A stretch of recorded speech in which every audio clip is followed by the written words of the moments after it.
কোরআনে একটা চমৎকার আমল নিয়ে এসেছি। আমলটা যদি মাত্র 3 থেকে 7 দিন করতে পারেন, আসমান থেকে জমিন পর্যন্ত হোক, পাহাড় সমান হোক না কেন, সমস্যা সমূলে দূর হয়ে যাবে।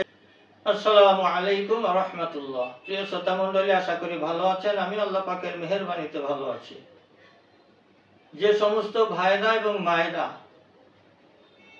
আকাশ পর্যন্ত সমস্যায় জর্জরিত, বহু জায়গায় গিয়েছেন, চিকিৎসা নিয়েছেন, ঝাড়ফুঁক করিয়েছেন, দোয়া কালাম পড়িয়েছেন, আপনার পাহাড় সমান সমস্যা দূর হচ্ছে না, সংসারে মন নেই, কোনো কাজে মন নেই, কোনো কাজে আপনার বরকত আসছে না, কিছুতেই আপনার ভালো লাগছে না, কেন লাগছে না, কি হয়েছে আপনার, আপনি নিজেও বুঝতে পারছেন না, সে সমস্ত মায়েদের ভাইদের কোরআনে একটা চমৎকার আমল নিয়ে এসেছি। আমলটা যদি মাত্র 3 থেকে 7 দিন করতে পারেন, আসমান থেকে জমিন পর্যন্ত হোক, পাহাড় সমান হোক না কেন, সমস্যা সমূলে দূর হয়ে যাবে ইনশাআল্লাহ, ছোট্ট একটি আমলের মাধ্যমে।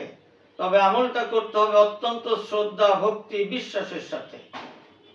হাসবুনাল্লাহু ওয়া নি'মাল ওয়াকিল, হাসবুনাল্লাহু ওয়া নি'মাল ওয়াকিল।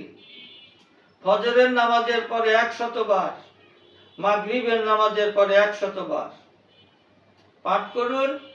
আগে পরে 10 বার দুরূদ শরীফ পাঠ করুন। আল্লাহর কাছে চোখের পানি ছেড়ে প্রার্থনা করুন। বললাম তো, বিদ্যুৎ গতিতে 3 থেকে 7 দিনের মধ্যে আপনার দোয়া কবুল হয়ে আপনার সমস্ত সমস্যার সমাধানে আল্লাহ সুন্দর একটা পথ বাহির করে দিবেন। সুবহানাল্লাহ। এই আয়াতের অর্থের দিকে লক্ষ্য রাখা বাঞ্ছনীয়।